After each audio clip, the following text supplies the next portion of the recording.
Ghost of Tsushima was an amazing game finish to start. I live streamed it here on the channel, and I just really thought it was so incredibly good.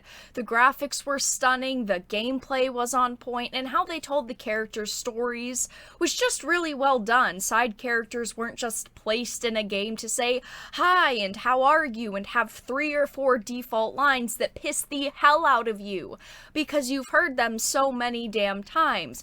But to no one's surprise, the game is now the highest rated console game of the generation, with one caveat. Sucker Punch gave us gamers, TM, an amazing title, and they deserve all of the love that this game is getting, because in this video I wanted to talk about it being such a highly rated game, but also their future plans to bring everyone more amazing content with no microtransaction strings attached. So I am going to start out with a Forbes article. PlayStation 4's Ghost of Tsushima is the highest rated game of the entire generation. It shows as the first screenshot the Metacritic scores and ratings. It says 114 critic reviews, leaving it at an 83, and then user scores a 9.3 with over 15,000 ratings. I have been tracking this for a while now, the article starts, but I am ready to make a declarative statement. According to the maths, the recently released Ghost of Tsushima is the most fan-beloved game of the entire generation, at least according to Metacritic's user scores, the best metric we have to track this sort of thing. Weeks ago, I reported that Ghosts of Tsushima was racking up thousands of reviews and had an impressive 9.3 out of 10 for a user score, higher than its critic metascore of an 83, actually a bit low in the grand catalog of PlayStation 4 releases. I expected the user score to drop some in time, as high scores usually do as more reviews come in, but it never has. Now, with over 15,000 reviews in, much more than any other game rated on the site, it is still sitting at a 9.3 out of 10. There are not a lot of people who have disliked this game. This game, like I mentioned, is just perfect all around. There is very little about this game that I actually disliked, and I'm pretty critical when it comes to video games, like a lot of other people. But this one just had everything going for it. It was a blow you out of the park type of game. The article continues, though, looking at how that stacks up against other titles, I am willing to declare it the highest rated game of the generation with a few caveats. This is crazy, in my opinion, to hear that this is one of the, if not the highest rated game of the generation, simply because it was one of the last games to come out of this console's generation. It was the last PlayStation 4 exclusive. So Sony really did seem to save the best game for last, but continuing on through the article, first, it's the console generation, as in the Xbox One, PlayStation 4, and Nintendo Switch, as The Witcher 3 does have a 9.4 out of 10 on PC, though on PlayStation 4 it's a 9.2, where I guess it doesn't perform quite as well. Of course, the only competition this game would have would be The Witcher 3. The Witcher 3 was an amazing game.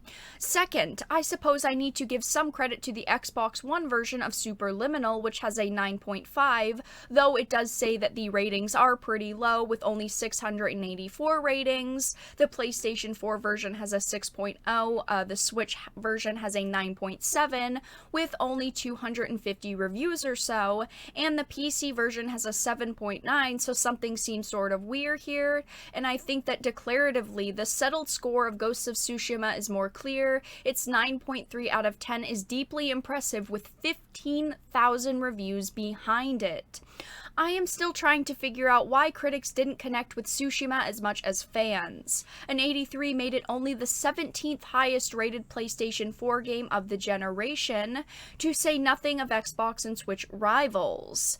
The common complaint I heard that it was too repetitive and its open world too shallow, yet that was not my experience at all. I gave it a 9.5 out of 10, he says, and I could easily see how you could consider Tsushima one of the best games of the generation across all platforms. I can't say it's definitely number one. I think God of War takes that spot for me, but yes, it's up there.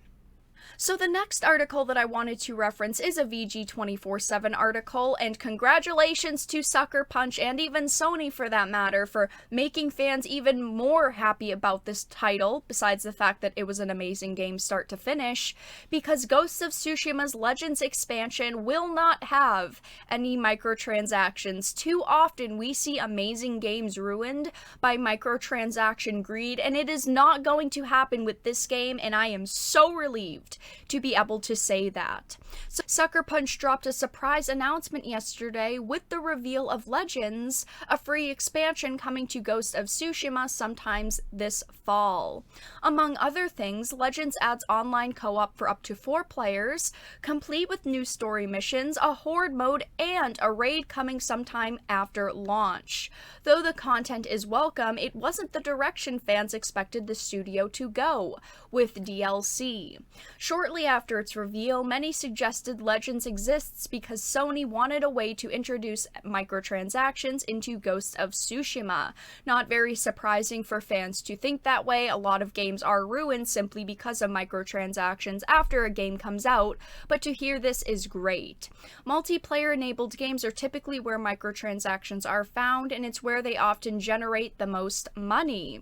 Fortunately, this isn't the case though. Sucker Punch confirmed to IGN that Legends will not introduce any microtransactions, big or small. There are no microtransactions in Ghost of Tsushima Legends, and we have absolutely no plans to add them. All of the content is unlocked through play. We really have to hope that the developers stick by this statement because it was a developer who said this, but I really hope that they stick by this and in the future they don't decide to add small microtransactions just because they have publicly committed now in a way to not adding any microtransactions. The article finishes though with, given its online nature, playing the content of Legends will of course require an active PlayStation Plus subscription, but that's standard across the board on PlayStation 4. So that's all that I really had to discuss in this video. I'm very glad that we are getting a Legends expansion very soon this fall, and it will not have any microtransactions, and I am just again, very happy for Sucker Punch for this game doing amazingly. Congratulations to them for having the highest rated game of the entire generation. But if you enjoyed this video, please make sure to give it a like and share it. And of course, if you did not, make sure to give it a dislike. I appreciate your support either way, but I will talk to you all again in the next video really soon.